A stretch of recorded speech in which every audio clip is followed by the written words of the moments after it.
Hi friends, இன்றைக்கி நம்ம SPO பற்றின ஃபீட்பேக் தான் தரப்போகிறோம்.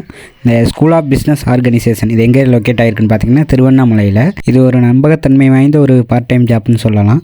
கிட்டத்தட்ட ஒரு 7 வருஷமாக ரன் பண்ணிகிட்ருக்காங்க. 2018 6 வருஷம் சக்ஸஸ்ஃபுல்லாக ரன் பண்ணி 7வது வருஷம் அடி எடுத்து வச்சுருக்காங்க. School of business organisation recent டைமில் தான் ப்ரைவேட் லிமிடெட் கம்பெனின்னு மாறிச்சு. ஈஸியாக ஒர்க் பண்ணுறது மூலிமா நம்ம இதில் மணி ஏர்ன் பண்ணலாம்.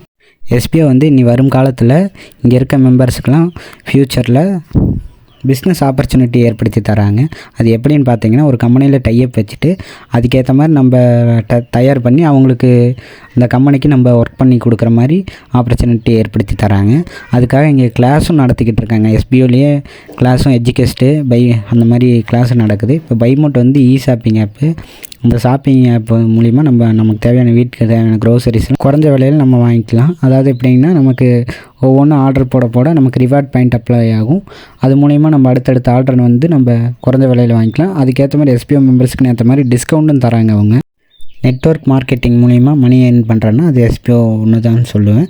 எனக்கு தெரிஞ்ச வரைக்கும் எஸ்பிஓ ஒன்று தான் நெட்வொர்க் மார்க்கெட்டிங்கில் கொஞ்சம் நல்லா இருக்குது அப்படிங்கிற மாதிரி எனக்கு தோணுது. அவ்வளோதான் ஃப்ரெண்ட்ஸ். தேங்க்யூ ஃபார் வாட்சிங்.